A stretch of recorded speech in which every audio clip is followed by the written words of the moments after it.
Hello everyone, welcome to another topic. So today's topic is eukaryotic cell. और video start करने से पहले I am requesting you to please subscribe my channel, like and share my channel with your friends. तो बिना किसी देरी के हम स्टार्ट करते हैं. Eukaryotic cell.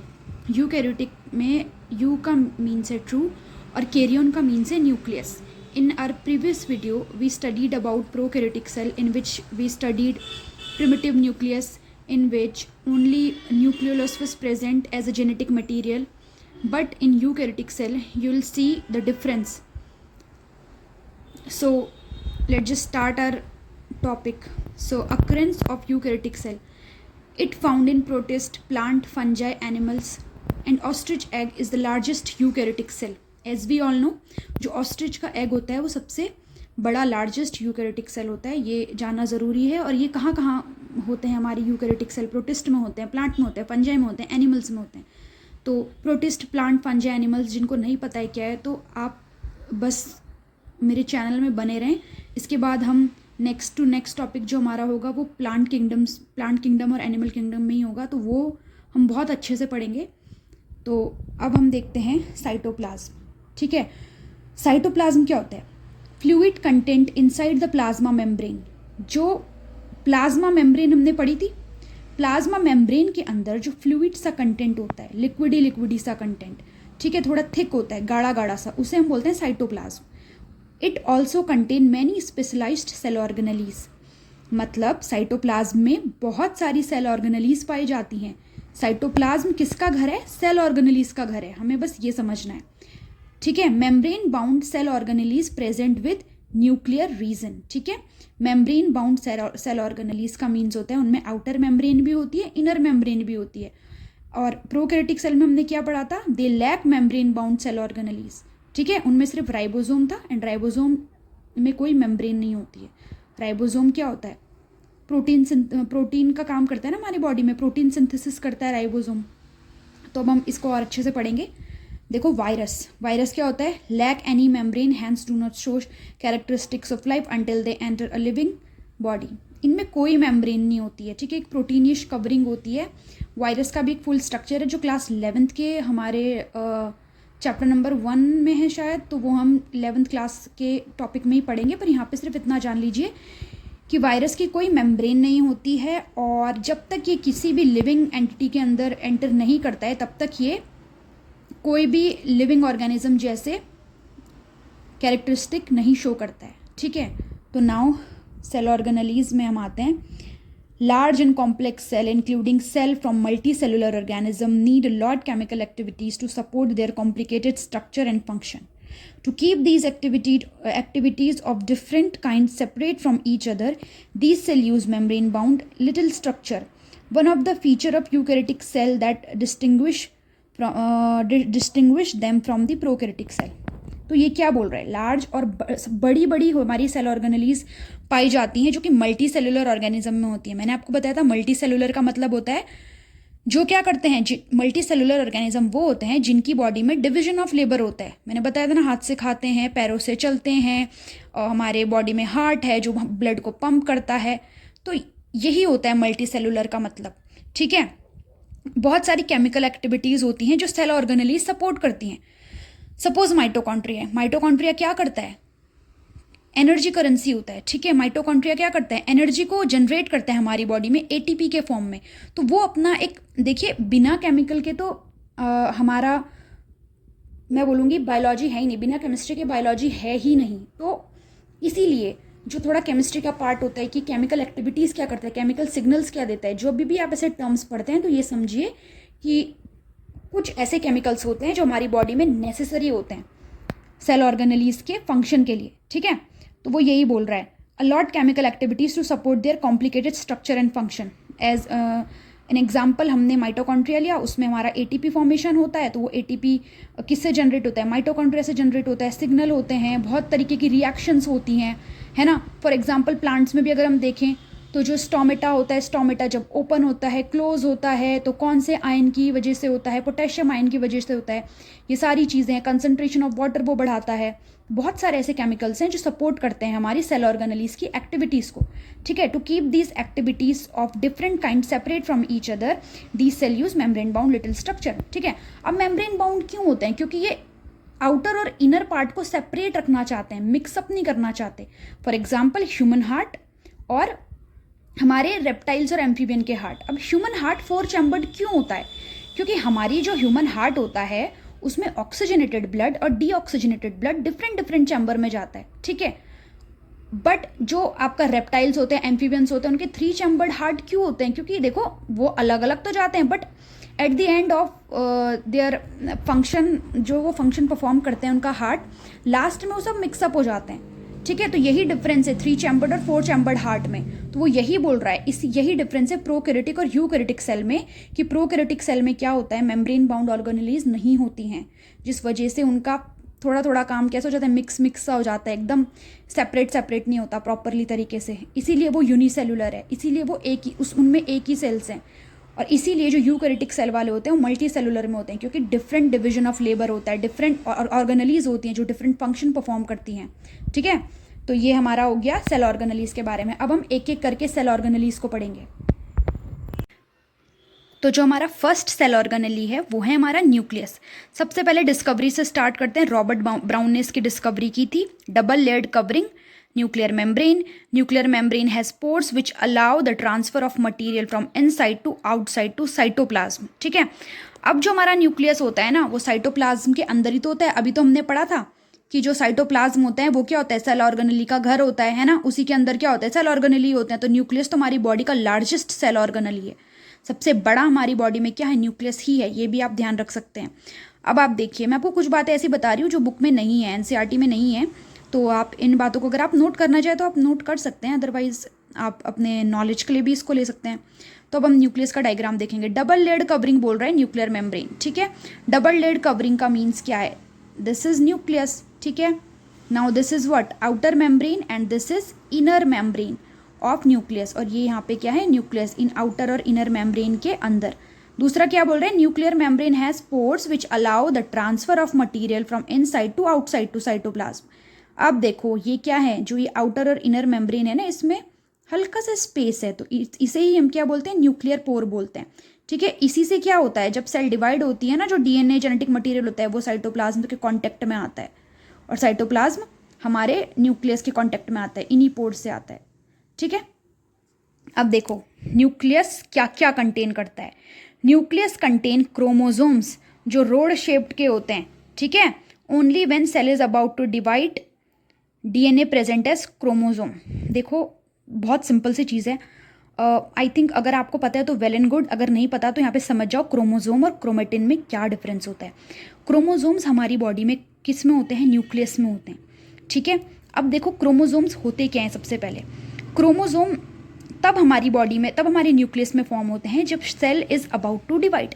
मीन्स जब सेक्सुअल रिप्रोडक्शन होता है, उस टाइम पे जब आप सेक्सुअल रिप्रोडक्शन कर रहे हो, जब मेल और female gamete is about to fuse, जब वो जाइगोट बनाने के प्रोसेस में होते हैं, तब जाके जो हमारा क्रोमोसोम है वो फॉर्म होता है। और क्रोमोसोम क्या है, क्रोमोसोम के अंदर डीएनए प्रेजेंट होता है। अब आप बोलोगे डीएनए क्या है, आई थिंक डीएनए सबको पता होगा, और नहीं भी पता होगा तो मैं बता दूं, DNA is deoxy ribo nucleic acid, ठीक है। डीएनए क्या है, हमारी बॉडी में है डीएनए ना। अब बोलते हैं ना कि यार इसके डीएनए में कुछ खराबी होगी इसीलिए शायद ये ऐसा है, इसका जीन्स ही ऐसे, इसके डीएनए ऐसे, ऐसे क्यों बोलते हैं, क्योंकि जो डीएनए है वो जेनेटिक मटेरियल स्टोर करता है हमारी बॉडी में, ठीक है। और हमें अच्छे से पता है कि ह्यूमन बींग्स में जो भी जेनेटिक इन्फॉर्मेशन होती है वो डीएनए के थ्रू ही होती है। आपने देखा होगा डीएनए फिंगरप्रिंटिंग, और आपका डीएनए टेस्ट होता है, इससे पता लगता है कि उसके पेरेंट्स कौन है। तो डीएनए में क्या होता है, मम्मी पापा के जो जानकारी होती है वो हमारे डीएनए में ही छुपी होती है, क्योंकि हम किससे बने हैं, अपने मम्मी पापा से बने हैं ना, उनके ही तो जीन से हम बने हैं, उनके ही तो क्रोमोसोम्स हमारे अंदर हैं, इसीलिए तो हम उनके बच्चे हैं, इसलिए तो एक हमारा वो है पैटर्न चलता आता है। तो क्रोमोसोम्स जो होते हैं उसमें डीएनए प्रेजेंट होते हैं। अब क्रोमोसोम ठीक है वो कंटेन करता है, और क्रोमोसोम कब हमारी बॉडी में बनता है, जब सेल डिवाइड होने वाली होती है। मीन्स जब सेक्सुअल रिप्रोडक्शन होता है किसी दो मेल और फीमेल के बीच में, अदरवाइज अगर सेक्सुअल रिप्रोडक्शन नहीं हो रहा है, अगर अभी मैं हूँ जैसे, तो मैं और आप हो, आप अपने घरों में हो, तो अभी यू गाइज आर सिटिंग, ठीक है, बैठे हुए हो, तो अभी आपका जो न्यूक्लियस के अंदर आपके जो डीएनए है वो किस फॉर्म में होगा, वो क्रोमेटिन की फॉर्म में होगा when cell is not about to divide, ठीक है। क्रोमेटिन क्या होता है, अभी मैं आगे उसका स्ट्रक्चर भी दिखाऊंगी, एक थ्रेड जैसा स्ट्रक्चर होता है, ठीक है। तो एक चीज याद रखनी है आपको कि न्यूक्लियस क्रोमोसोम कंटेन करता है, क्रोमोसोम डीएनए कंटेन करता है, ठीक है। बट क्रोमोसोम कब बनेंगे बॉडी में, जब हम सेक्सुअल रिप्रोडक्शन करेंगे, ठीक है, जब सेल डिवाइड होने वाले होते हैं। और एक सेल कब डिवाइड होती है, जब मेल और फीमेल गैमेट फर्टिलाइज होते हैं। और जब फर्टिलाइजेशन नहीं हो रहा है, जब सेक्सुअल रिप्रोडक्शन का प्रोसेस नहीं हो रहा है, तो हमारी बॉडी में डीएनए क्रोमेटिन की फॉर्म में होता है। क्रोमेटिन क्या होता है, एक थ्रेड जैसा होता है, क्योंकि हमारा डीएनए थोड़ा लंबा होता है, ठीक है। तो जब सेल डिवाइड होगी तब वो डीएनए खुलेगा, तब वो धागा खुलेगा। और अगर जब सेल डिवाइड नहीं होगी, जब सेक्सुअल रिप्रोडक्शन नहीं होगा, तो वो धागा ऐसे ही बंधा हुआ पड़ा रहेगा हमारे न्यूक्लियस के अंदर, ठीक है। DNA present as chromatin material, किसमें, क्रोमेटिन में, ओके।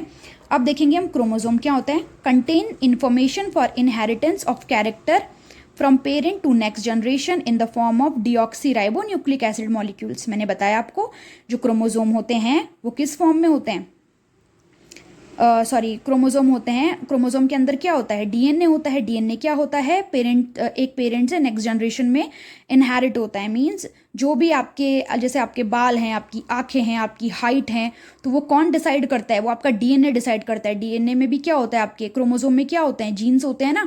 जीन्स डिसाइड करेंगे कि आपका आई कलर किस टाइप का है, आपका हाइट कितनी होनी चाहिए, आपके बाल का कलर कैसे होना चाहिए, थिकनेस कैसे होनी चाहिए। इट्स ऑल अबाउट डीएनए और जेनेटिक्स। ये जेनेटिक्स में डिपेंड करता है कि आपके पेरेंट्स के अगर आई कलर वाइट है या रेड है, या वैसे रेड और वाइट होते नहीं है, जैसे कि आपका ब्राउन है, ब्राउन बहुत कॉमन है, ठीक है। तो ब्राउन क्यों है, ब्लू है तो ब्लू क्यों है, क्योंकि इसके मम्मी की ब्लू आईज ब्लू होंगी।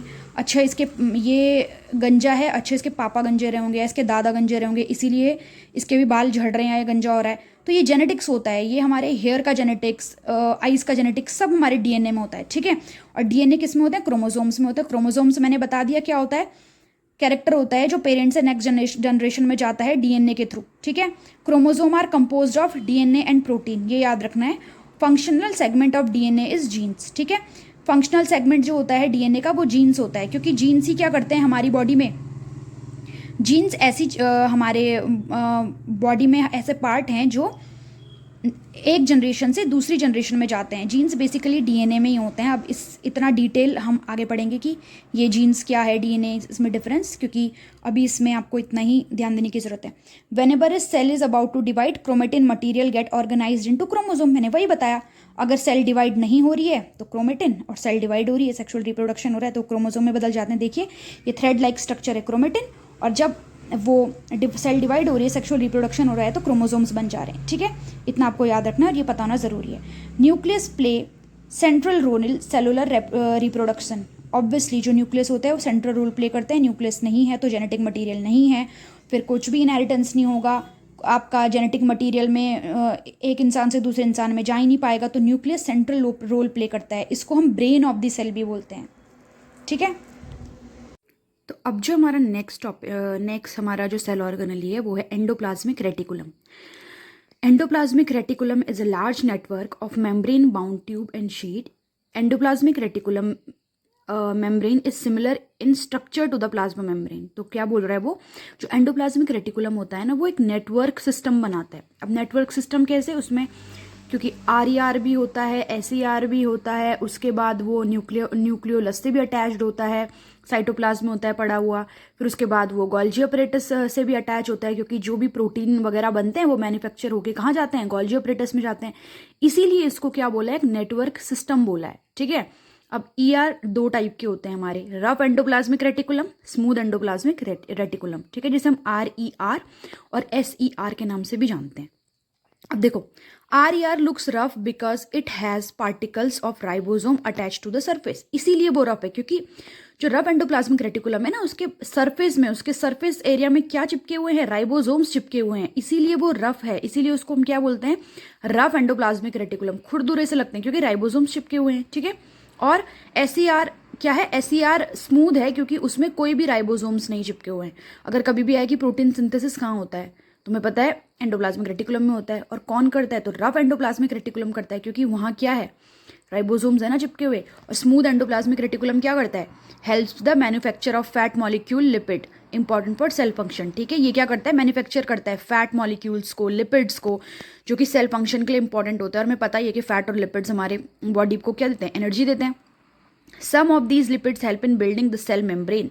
ठीक है, कुछ लिपिड क्या करते हैं, सेल मेम्ब्रेन को बनाने में भी हेल्प करते हैं। This process known as membrane biogenesis. ये भी इंपॉर्टेंट है, पता होना चाहिए कि मेम्ब्रेन बायोजेनेसिस किसे बोलते हैं। जब कुछ लिपिड क्या करते हैं, सेल को बनाने में हेल्प करते हैं, उस प्रोसेस को क्या बोलते हैं, मेम्ब्रेन बायोजेनेसिस बोलते हैं। Some other protein and lipid functions as enzyme and hormone. ठीक है, जो कुछ अदर प्रोटीन और लिपिड्स होते हैं वो एंजाइम और हार्मोन के रूप में क्या करते हैं, हेल्प करते हैं।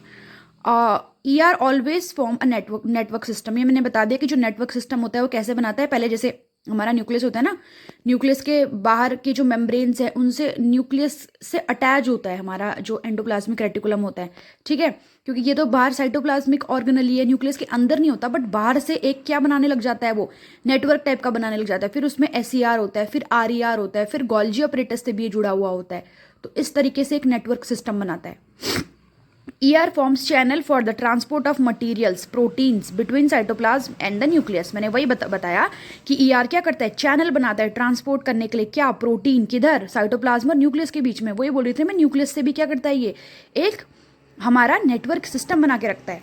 ER also functions as cytoplasmic framework providing a surface for some biochemical activities of the cell. Obviously biochemical activities, protein synthesis हो रहा है, लिपिड मैन्युफैक्चर हो रहा है, ठीक है, हमारा फैट मैन्युफैक्चर हो रहा है, सेल मेम्ब्रेन को जो बनाने में हेल्प कर रहे हैं।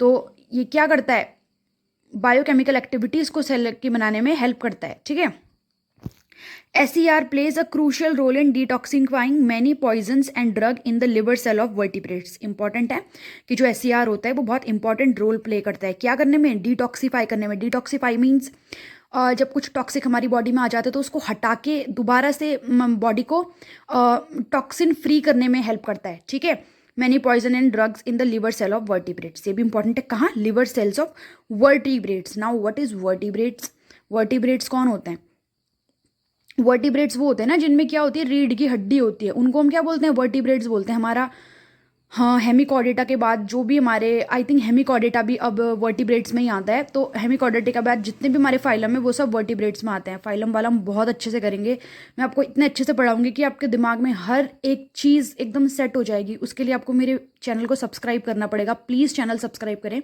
अब वीडियो थोड़ा सा कंटिन्यूटी में आएंगी, तो आप प्लीज़ चैनल सब्सक्राइब करें, बेल आइकन को दबाएं और प्लीज़ चैनल को सब्सक्राइब ज़रूर करें, क्योंकि व्यूज़ तो काफ़ी आ रहे हैं पर सब्सक्राइबर थोड़े कम हैं। जितने व्यूज़ आ रहे हैं एटलीस्ट उतने सब्सक्राइबर हो जाएं तो मोटिवेशन थोड़ा और डबल हो जाता है और फिर वीडियो बनाने का मन भी करता है। आई होप आप इस चीज़ को समझेंगे और मेरे चैनल को सब्सक्राइब करेंगे, क्योंकि इतना मैं बता सकती हूँ कि आप लोग इस चैनल से कुछ ना कुछ सीख के तो ज़रूर जाएंगे। ठीक है, ये मेरी गारंटी है, आपका एक भी मिनट वेस्ट नहीं होगा।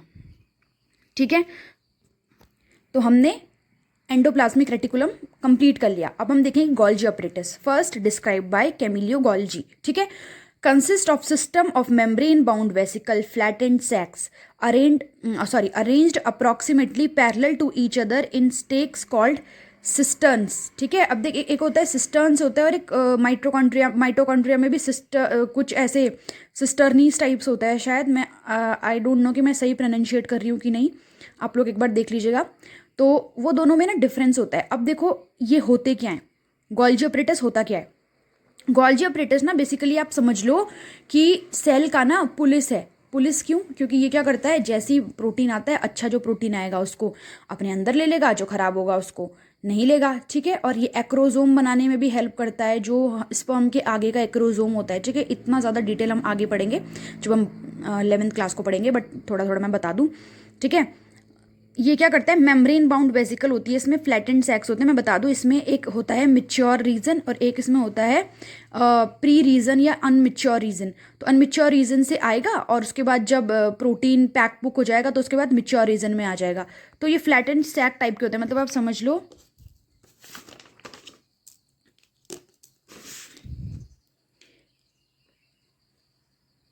इस टाइप का होता है, इस टाइप का, ठीक है। ये समझ लो कि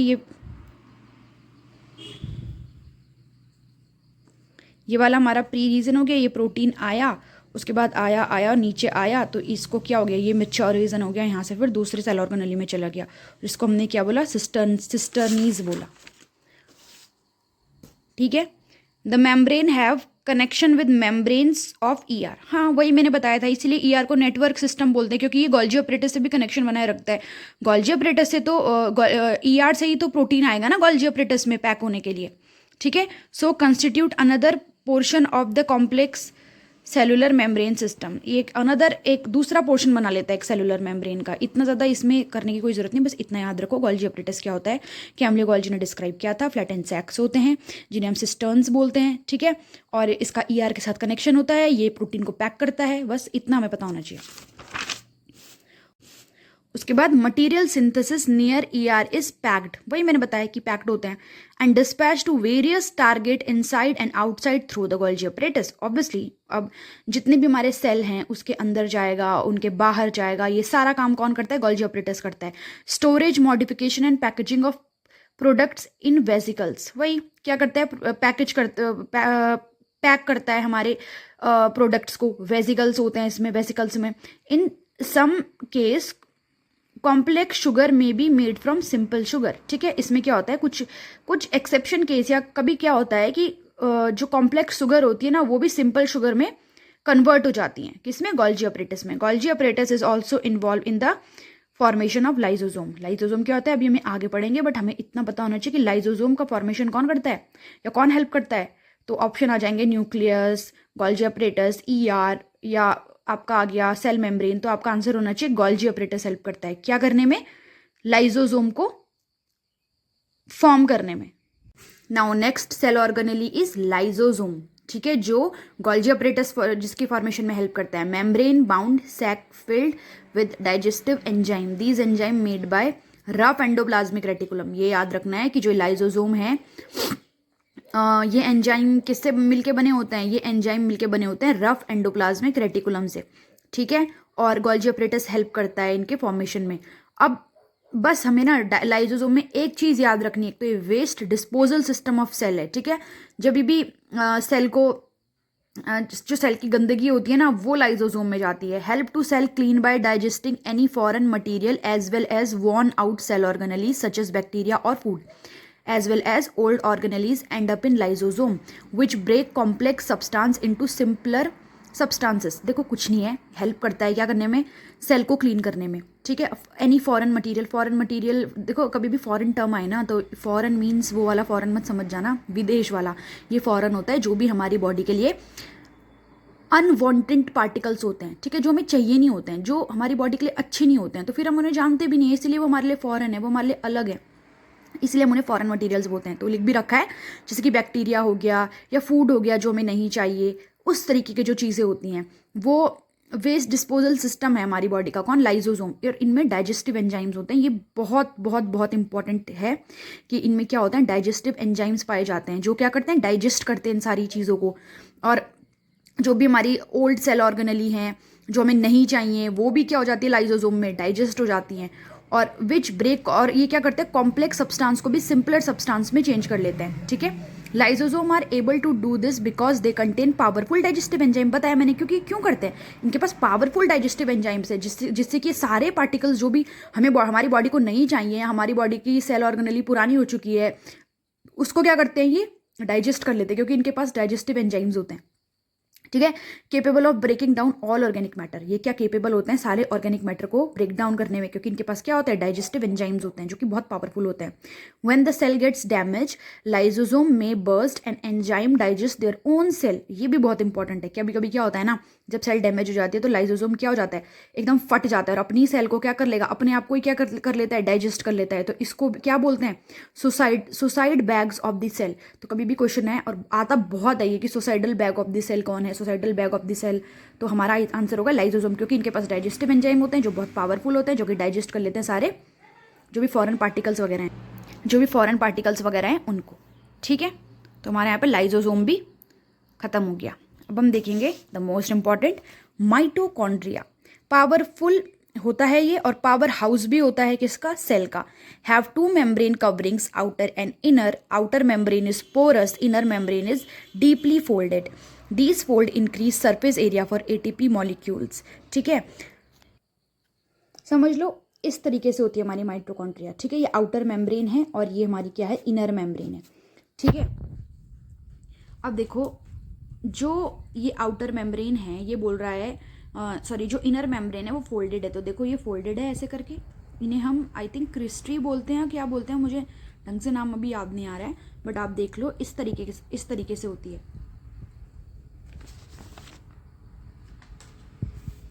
क्योंकि वो बोल रहा है ना कि क्या है, हैव मेम्ब्रेन कवरिंग्स, तो ये देखो हमारी ये आउटर मेम्ब्रेन हो गई इसकी, और ये हमारी क्या हो गई, ये इनर मेम्ब्रेन हो गई। ठीक है, उसके बाद बोल रहा है outer membrane is porous, inner membrane is deeply folded.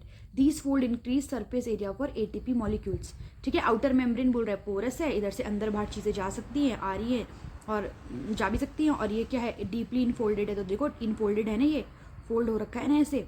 ठीक है, और क्या बोल रहे हैं कि ये क्यों होती है, क्योंकि सरफेस एरिया इंक्रीज करती है किसके लिए, एटीपी फॉर्मेशन के लिए। ठीक है, याद रखना है कि क्यों डीपली इनफोल्डेड है, क्योंकि ये सरफेस एरिया इंक्रीज करती है एटीपी फॉर्मेशन के लिए। ठीक है, और सबसे इंपॉर्टेंट हम सबको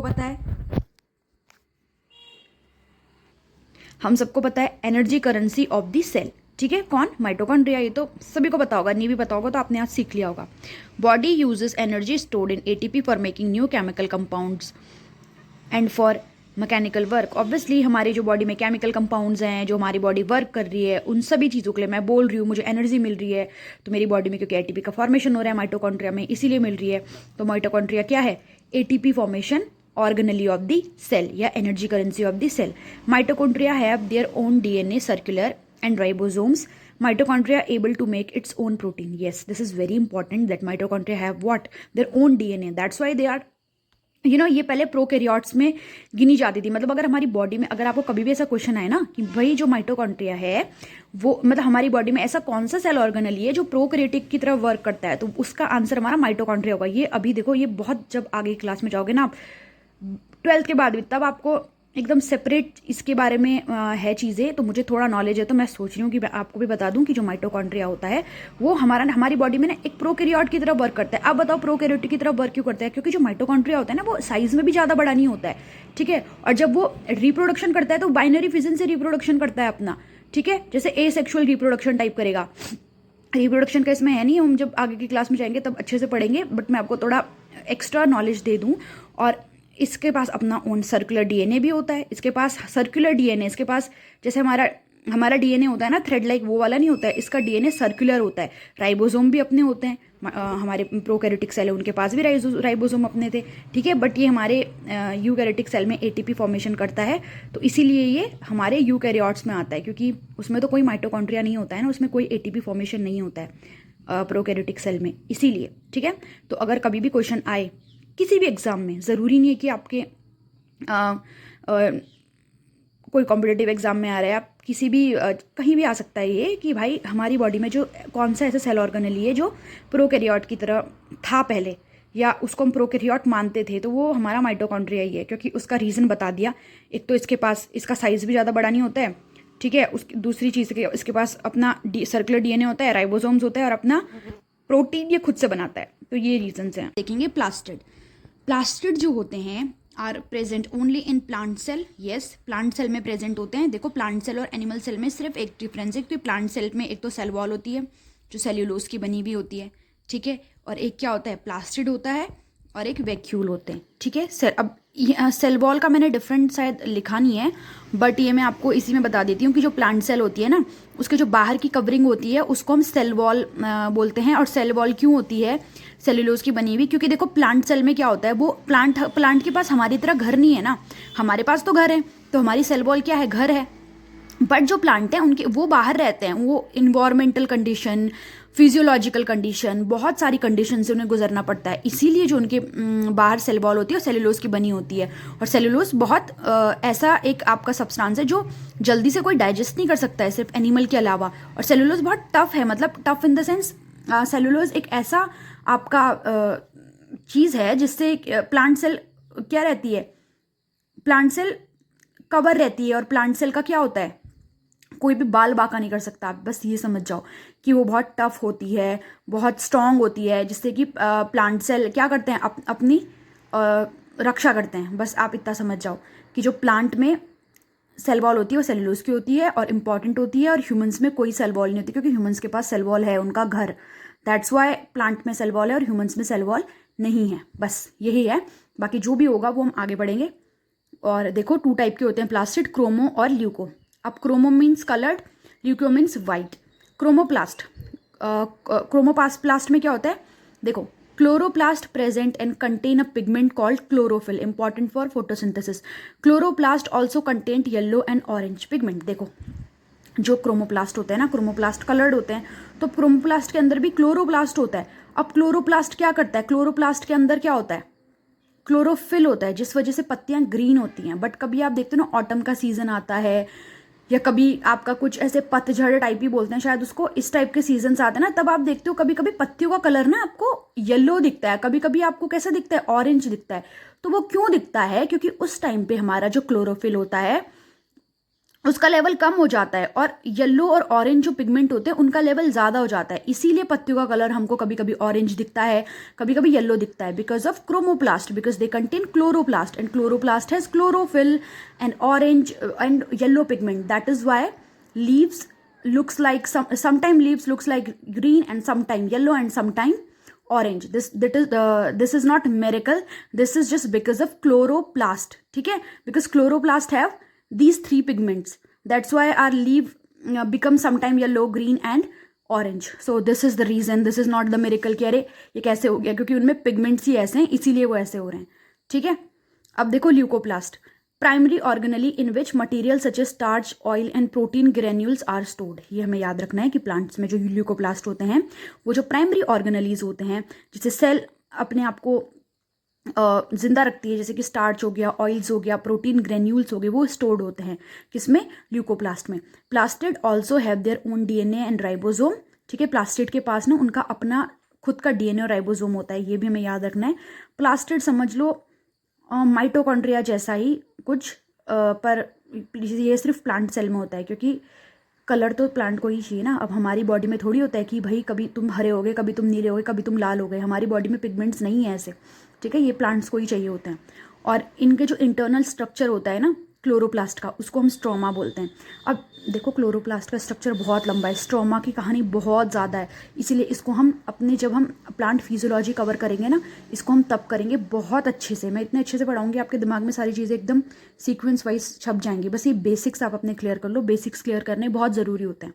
ठीक है, जब आप बड़ी चीज़ पढ़ोगे, जब आपको छोटी छोटी चीज़ पता होंगी, तभी तो आप उनको कनेक्ट कर पाओगे। और कनेक्ट ही नहीं कर पाओगे, पता ही नहीं है कि क्या ल्यूकोप्लास्ट होता है, क्यों क्लोरोफिल ग्रीन कलर का होता है, या क्यों ऑरेंज येलो होता है पत्ती का कलर, क्योंकि भाई उनके पिगमेंट्स ही ऐसे हैं, इसीलिए होता है। ये चीज़ें नहीं पता होंगी तो आप कैसे बड़ी बड़ी चीज़ों को पढ़ पाएंगे। इसीलिए हमेशा हमें आई थिंक छोटे स्टेप रखने चाहिए। अब ये छोटा स्टेप ही है, अगर आप किसी कॉम्पिटिटिव की तैयारी कर रहे हैं, अगेन आप किसी कॉलेज एग्ज़ाम की, या आप अपने स्कूल एग्ज़ाम्स की प्रिपरेशन भी कर रहे हैं, आप 9th क्लास में हैं, तो आप अपने बेसिक्स क्लियर कर सकते हैं। क्योंकि देखो 11th में भी यही है, कुछ अलग नहीं है, बट थोड़ी ब्रॉडर वे में। अगर आपको कुछ बेसिक चीज़ें नहीं पता होंगी तो ब्रॉडर वे से चीज़ों को पढ़ोगे कैसे, इसलिए बेसिक्स क्लियर होने सबसे ज़्यादा इंपॉर्टेंट होते हैं।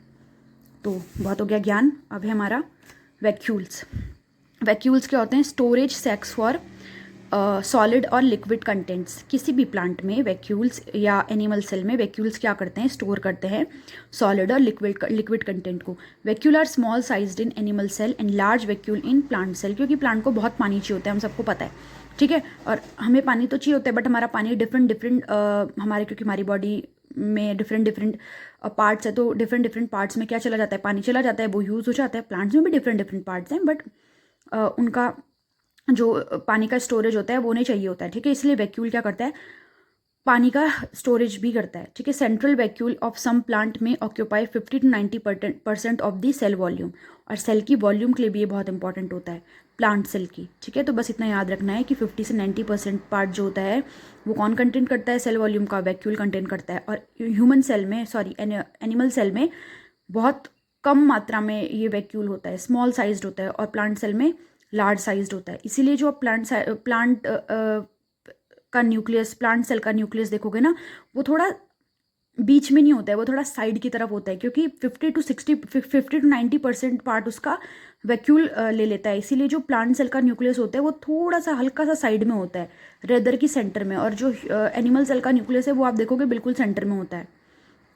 आप क्लास 9 की एनसीईआरटी देखिएगा, एनसीईआरटी में इसके डायग्राम हैं और आपको और ज़्यादा बेटर अंडरस्टैंडिंग होगी। ये आप खुद देखिएगा, क्योंकि तभी आप चीज़ों को रिलेट कर पाएंगे। पहले ये वीडियो देखो, फिर उसके बाद बुक खोलो, फिर उसके बाद देखो कि सेल ऑर्गेनेली कहाँ कहाँ पे अरेंज्ड है। तो आपकी जो इमेजिनेशन पावर है ना वो और अच्छी हो जाएगी, और खुद से करोगे तो ज़्यादा सही रहेगा। Vacuole provide turgidity and rigidity to this cell. अब देखो टर्जिडिटी मीन्स होता है कि मतलब उसको पूरा ऐसे भरा पूरा सा रखती है, ऐसे एकदम सुस्त नहीं होने देती है। ऐसे टर्जिट माने होता है एकदम प्रॉपर शेप में, साइज में, ठीक है, और पानी की कमी नहीं होने देती, ये है इसका मतलब। और रिजिड मीन्स एकदम स्ट्रॉन्ग, एकदम सीधे, जो जिस शेप में है उसी शेप में रहती है। तो वैक्यूल्स ये प्रोवाइड करते हैं, इसीलिए वॉल्यूम होती है ना, वॉल्यूम से तभी तो वो एकदम जो हमारी प्लांट सेल है वो एकदम फिट और वैसे दिखेगी। आप समझ लो कि फिट ही दिखेगी। जब हम पानी कम पीते हैं हमारी बॉडी कैसे हो जाती है, सुस्त हो जाते हैं, हमें चक्कर आने लगते हैं, हम एकदम लुस्त से हो जाते हैं। बट जब हम पानी पीते हैं या हम कुछ ऐसी चीज़ें खाते हैं जिससे कि हमारी बॉडी में हमें जान मिले, तो हम जब खाना खाते हैं उसके बाद रहते हैं ना हम एकदम बिल्कुल प्रॉपर बैठे हुए, एकदम रिजिड, स्ट्रॉन्ग से, ठीक है, लुस्त नहीं होते हैं, सुस्त नहीं होते हैं। तो उसी तरीके से प्लांट सेल का भी है। Many substance of important in life of plant cell are stored in vacuole including amino acid, sugar, various organic acid and some protein. से भी इंपॉर्टेंट है कि वैक्यूल्स क्यों इतना इंपॉर्टेंट है, क्यों 50 से 90% जो पार्ट है प्लांट सेल का ग्रहण कर रहा है, क्योंकि वो भाई अमीनो एसिड भी रखता है, शुगर भी रखता है, ऑर्गेनिक एसिड्स होते हैं और कुछ प्रोटीन होते हैं, उनको भी स्टोर करता है, ठीक है। In single celled organism like amoeba, food vacuole contain food item that amoeba has consumed. In some unicellular organism specialised vacuoles expelling excess water and waste formation of the cell. देखो ये थोड़ा सा side में था लिखा हुआ, book में था ये, तो फिर मुझे लगा कि इंपॉर्टेंट ही हो जाती हैं चीज़ें। बोल रहा है कि इन कुछ सिंगल सेल में ना, अब अमीबा तो हम 8 से पढ़ते हुए आ रहे हैं, अब अमीबा को देखिएगा उसमें फूड वैक्यूल्स भी होते हैं, ठीक है। फूड वैक्यूल्स क्या करते हैं, अमीबा के लिए फूड आइटम को रखते हैं अपने अंदर। मतलब वो अमीबा जो होता है वो फूड वैक्यूल में क्या करता है, अपने खाने को स्टोर करता है, और उसके बाद जब उसको भूख लगती है तब वो वहाँ से ले लेता है, ठीक है। ये वो अमीबा के बारे में बता रहे हैं कि वैक्यूल्स इस तरीके से काम आते हैं। और बोल रहा है कि कुछ यूनिसेलुलर ऑर्गेनिज्म में ना स्पेशल टाइप के वैक्यूल होते हैं जो क्या करते हैं, एक तो एक्सेस वाटर को और waste formation of the cell को हटाने में हेल्प करते हैं, ठीक है, ये याद रखना है। तो हमारे सब मतलब हमारा ऑलमोस्ट हमारा सब कुछ खत्म हो चुका है सेल का क्लास 9 के। अब ये लास्ट टॉपिक बचा है जिसे हम सेल डिवीजन बोलते हैं, ठीक है। New cells are formed. इसमें क्या होता है, सेल डिवीजन में नई सेल्स बनती है। अब देखो, in order to grow to replace old dead and injured cell and form gametes required for reproduction. Cell division क्यों होता है, एक तो in order to grow to replace old, नई सेल को बनाने के लिए दूसरी सेल को रिप्लेस कर देगा। नई सेल बनेगी तभी तो दूसरी हटेंगी ना, एक तो ये काम होता है। डेड एंड इंजर्ड सेल को भी हटाता है, ये एक तो एक ये काम होता है। और एक क्या करता है, form gametes required for reproduction. Gametes formation करता है जो रिक्वायर्ड होते हैं रिप्रोडक्शन के लिए। 2 टाइप की होती है cell division, mitosis and meiosis, ठीक है। माइटोसिस में पहले क्या होता है, देखो एनसीईआरटी में प्रॉपरली नहीं बताया गया है तो मैं आपको प्रॉपरली यहाँ पे बता रही हूँ। एक पेरेंट सेल होती है जो डिप्लॉयड होती है, ठीक है। अब जो ये है ना, जो मैं आपको बता रही हूँ, ये 1 पेयर ऑफ क्रोमोजोम है, ये 1 पेयर ऑफ क्रोमोजोम है। तो यहाँ पे 2 पेयर ऑफ क्रोमोजोम है हमारे, ठीक है। तो माइटोसिस में क्या होता है, डिप्लॉयड होती है पेरेंट सेल, ठीक है। तो फिर डीएनए रेप्लिकेशन होता है, तो फिर क्या बन रही है, देखो उसी जो हमारी पेरेंट सेल है उससे एक और सेल बनी, और यहाँ पे 4 टाइप के हमारे जो क्रोमोजोम्स हैं वो आ गए। अब इसी ने क्या किया, जब इसने डिवाइड किया तो इसने क्या किया, 2 और सेल बनाई, और कैसी बनी वो सेल, डिप्लॉयड बनी, जैसी पेरेंट सेल थी। तो बस इतना याद रखना है माइटोसिस में कि एक पेरेंट सेल होगी, जब डीएनए रेप्लिकेशन होगा, डीएनए रेप्लिकेशन मीन कि डीएनए 2 से 4 हो जाएंगे, तो डीएनए में जो क्रोमोसोम है वो 2 से 4 हो गए। और फिर उसके बाद जो ये आपका डीएनए रेप्लिकेशन हुआ ना, तो फिर जो डॉटर सेल्स बनी ना वो सेम पेरेंट सेल की तरह बनी, ठीक है। देखो इसमें भी क्या 2 पेयर्स ऑफ क्रोमोसोम है, इनमें भी 2 पेयर्स ऑफ क्रोमोसोम है। बस ये याद रखना है कि जो इसमें माइटोसिस में जो सेल बनेगी ना वो पेरेंट सेल की तरह बनेगी, same to same diploid pairs 2 pairs of chromosomes के साथ, ठीक है। और मियोसिस में क्या होगा, देखो एक डिप्लॉयड पेरेंट सेल है, उसके बाद वही हुआ हमारा सेल डिवीजन हुआ, उसके बाद सेल डिवीजन हुआ तो क्या हमारे 4 पेयर ऑफ क्रोमोसोम आ गए। फिर देखो इसमें होगा फर्स्ट डिवीजन, जब फर्स्ट डिवीजन हुआ तो इसमें क्या बनी, 2 सेल्स बनी, ठीक है। 2 सेल्स में क्या हुआ, जैसे पेरेंट सेल में था डिप्लॉयड, डिप्लॉयड डिप्लॉयड क्या बन गए हमारे ऑर्गेनिज्म बन गए। उसके बाद क्या हुआ, ये इसमें सेकंड मियोसिस डिवीजन भी होगा, ठीक है। और फिर उसके बाद क्या होगा, जो एक सेल है वो 2 डॉटर सेल बनाएगी और एक सेल क्या बनाएगी, 2 और डॉटर सेल बनाएगी। टोटली इसमें 4 बनेंगी और वो पेरेंट सेल से बिल्कुल अलग होंगी। ये यहाँ पे ये डिप्लॉयड है तो ये क्या हो जाएंगी, ये हैप्लॉइड सेल बन जाएंगी। देखो ना ये 2 पेयर ऑफ क्रोमोसोम है, पर इसने क्या करा, जब 2 सेल बनाई तो एक पेयर ऑफ क्रोमोसोम यहाँ पे आ गया, एक पेयर ऑफ क्रोमोसोम यहाँ पे आ गया, एक पेयर ऑफ क्रोमोसोम यहाँ पे, एक पेयर ऑफ क्रोमोसोम यहाँ पे। तो बस आपको एक चीज ध्यान रखनी है, माइटोसिस में क्या होगा, डिप्लॉयड पेरेंट सेल से जो फाइनल आपकी डॉटर सेल बनेगी वो डिप्लॉयड ही बनेगी। और मियोसिस में क्या होगा, डिप्लॉयड के बाद आपका जब डीएनए रेप्लिकेशन होगा तो पहले फर्स्ट मियोटिक डिवीजन यहाँ पे होगी जिससे आपकी 2 सेल्स बनी जो डिप्लॉयड थी। फिर जब सेकंड डिवीजन होगा ना, फिर आपकी 4 डॉटर सेल बनेंगी जो कि हैप्लॉयड होंगी। और जब आप ह्यूमन रिप्रोडक्शन पढ़ोगे तब आपको इसके बारे में समझ में आएगा, वरना क्या होता है ना, देखो अब ह्यूमन की बात करें हम, मियोसिस जब करते हैं, माइटोसिस मियोसिस ये ह्यूमन बॉडी के अंदर ही होता है। अब जब जाइगोट बनता है उसके बाद ये सारी चीजें होती हैं, ये बड़ी क्लासेस की चीजें जब हम पढ़ेंगे, जब हम वहां पे जाएंगे तब पढ़ेंगे। पर मैं आपको बता दूं कि ऐसा क्यों होता है, वरना अगर ये डिप्लॉयड होंगी, ठीक है, ये सेल डिप्लॉयड होंगी तो फिर तो हमारे क्रोमोसोम के नंबर 23 से पता नहीं कितने आगे बढ़ जाएंगे। हमारे कितने होते हैं टोटल क्रोमोसोम, 46 होते हैं ना। तो अगर ये डिप्लॉयड होती गई तो पता नहीं कितने कौन से कितने नंबर ऑफ क्रोमोसोम हो जाएंगे। और हमें पता है कि अगर 46 से ज्यादा क्रोमोसोम हुए तो हमारी बॉडी में क्रोमोसोमल डिसऑर्डर आ जाता है। इसीलिए जो हमारी बॉडी है वो इस तरीके की डिवीजन करती है। तो बस आपको सेल डिवीजन में एक तो ये 3 चीजें याद रखनी है, और माइटोसिस मियोसिस में एक चीज याद रखनी है कि माइटोसिस में जब जो डॉटर सेल बनेंगी वो 2 बनेंगी और वो सेम पेरेंट सेल की तरह होंगी। मियोसिस में 2 बार आपका डिवीजन होगा और वो जो आपकी पेरेंट सेल है उससे बिल्कुल डिफरेंट होंगी। पेरेंट सेल डिप्लॉयड थी और जो डॉटर सेल बनेंगी लास्ट में वो कितनी बनेंगी, 4 बनेंगी और हैप्लॉयड बनेंगी, ठीक है। डिप्लॉयड माने 2n और हैप्लॉयड माने ओनली n, ठीक है, n नंबर ऑफ क्रोमोसोम। तो हमारा सेल चैप्टर यहाँ पे कंप्लीट हुआ। इसके बाद हम देखते हैं कि हम